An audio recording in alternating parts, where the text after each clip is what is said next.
Welcome sa part 8 ng ating review series. So we are now doing numbers 36 to 40. So number 36, this is about midpoint. No? What is the sum of the x and the y coordinates of the midpoint between the points -2, 9, and 10, -4? So always remember, to get our midpoint, meron tayong formula na ginagamit. This is equal to yung x sub 1 plus x sub 2 lang natin. Kunin mo yung average. The same is true with your y values. So y sub 1 plus y sub 2 over 2. Then yung ating x sub 1, yan. And then y sub 1, x sub 2, y sub 2. So meron kang -2 plus 10 over 2. Yun yung isa naman, meron kang 9 plus -4, that is -4 over 2. So simplify mo lang, meron kang -2 plus 10, that is 8 over 2. Yung isa naman, meron kang 5 over 2. So simplify further, this is 4 and this is 2.5. So ang sabi, hanapin yung sum. So 4 plus 2.5, that is just 6.5, letter C. Ang sagot for number 36. Number 37, a company will be using a pie chart to represent the total expenditures of its various departments. If the breakdown of its expenditures is as follows, meron kang 19% for R&D, meron kang 33% for marketing, and 22% for payroll. If the remaining expenditures represent $12,250, what is the dollar amount spent on research and design? So always remember, round to the nearest unit. So whole number yung sagot. So always remember, when you have your pie chart, ang total percentage will be 100. Alright? Yan yung isipin natin. So binigyan tayo ng 1933. So meron kang 19 plus 33 plus 22. So if you're going to add them together, this will actually give you 74, right? This is 74%. So yung remaining is 26%. Meron kang 26% amounting to 12,250. Okay? So what you can do here is you can build your proportion. Mag-build tayo ng proportion. So pinapahanap yung R&D. So yung R&D natin, that's 19%. Alright? You could do decimals or you could do the whole number. It doesn't really matter. No? It will give you the same answer.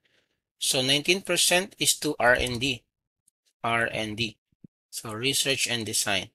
This is equal to the 26% and that is amounting to 12,250.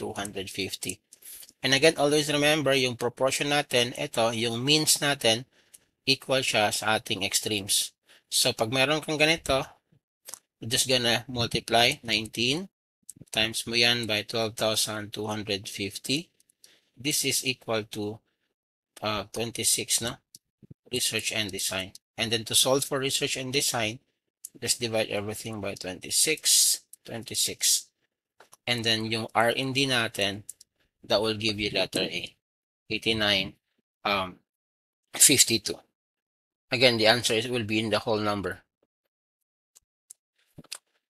Number 38, solved for x. So log of 16 raised to x is equal to log of base 8, 1. So always remember, when you have your logarithm, pag walang nakalagay dito, automatic base 10 yan. Alright?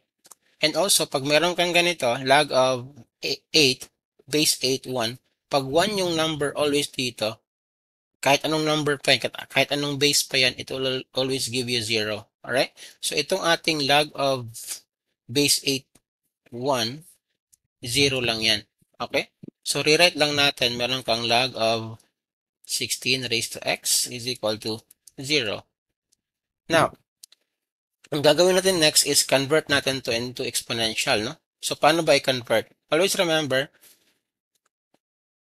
ang base mo is 10, right? And then whatever number after ng equal sign, that will be your exponent.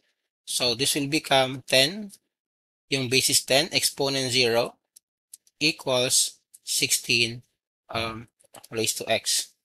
Any number raised to 0, ano ba? That is just 1, right? So meron kang 1 equals 16x raised to x. So always remember, para ma-solve yung x natin, dapat itong 1, ma-rewrite natin siya base 6.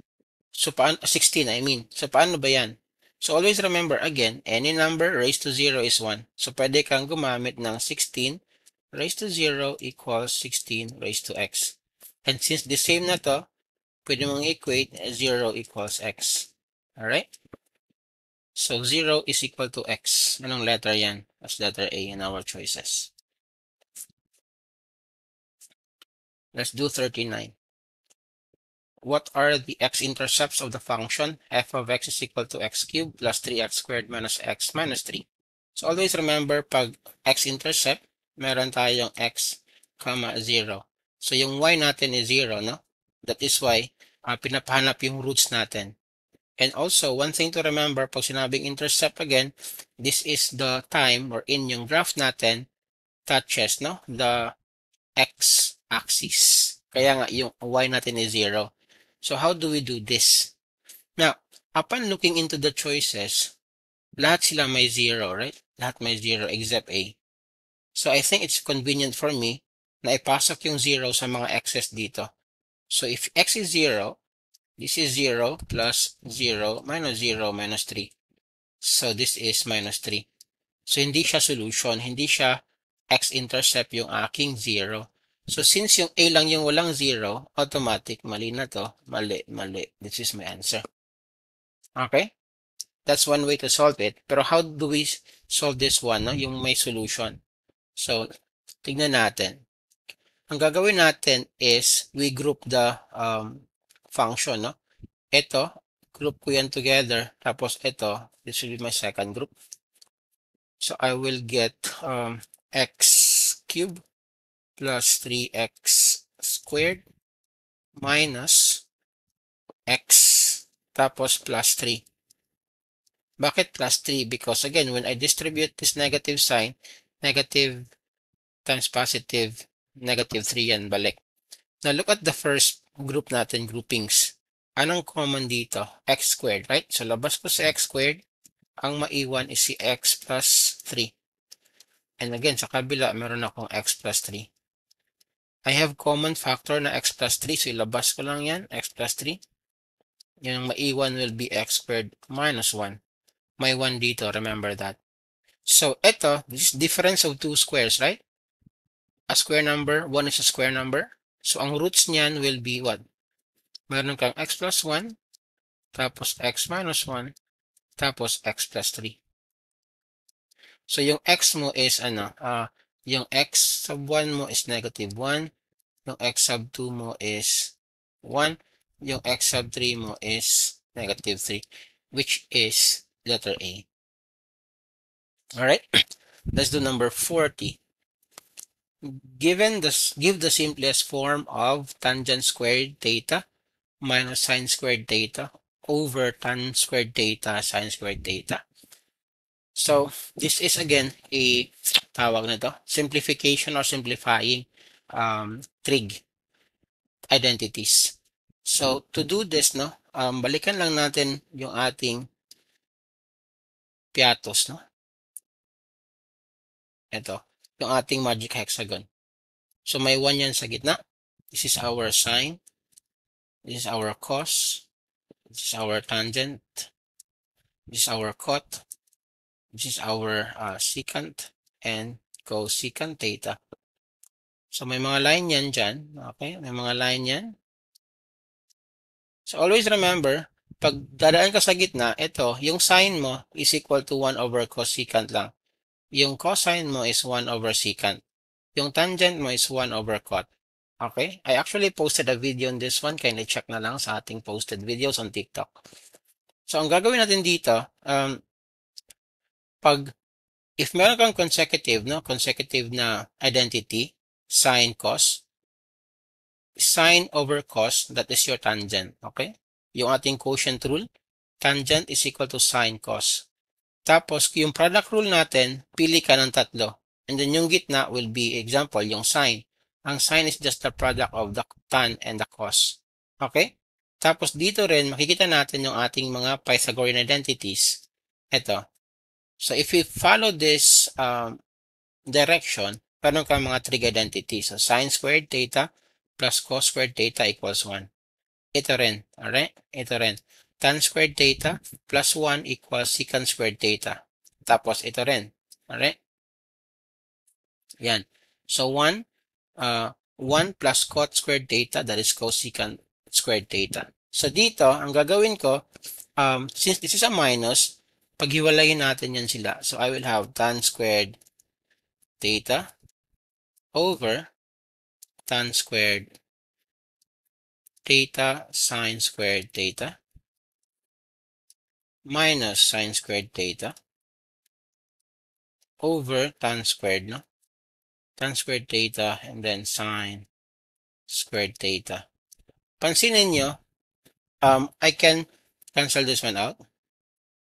I can cancel this one out. So, ang naiwan sa akin, I have 1 over sine squared theta minus 1 over tangent, no? 1 over tangent squared theta. Itong 1 over sine squared theta, pansinin nyo, ano to? Yung ating reciprocal. Di ba ito ay ano lang? Cosecant squared. So, meron akong cosecant squared theta. Kasi nga, ito yan, at saka yan. So, cosecant squared theta is just 1 over sine squared theta. Tapos, itong ating tangent theta, ito, 1 over tan squared theta, cotangent lang yan. Look, cotangent theta, 1 over tangent squared theta. So, meron akong minus tangents, minus cot theta. My bad. Let's cotangent squared theta. Alright? So, ano to equal to? Ano yan equal to? So, again, balik ako dito. Remember this one. Ito yung ating Pythagorean identities. Meron kang 1 plus cot squared theta daw. This is equal to cosecant squared theta. Alright? So, ito, pag meron kang cosecant squared theta minus cot, 1 lang yung sagot. So, yung sagot natin dito is B. That's 1. Follow for more.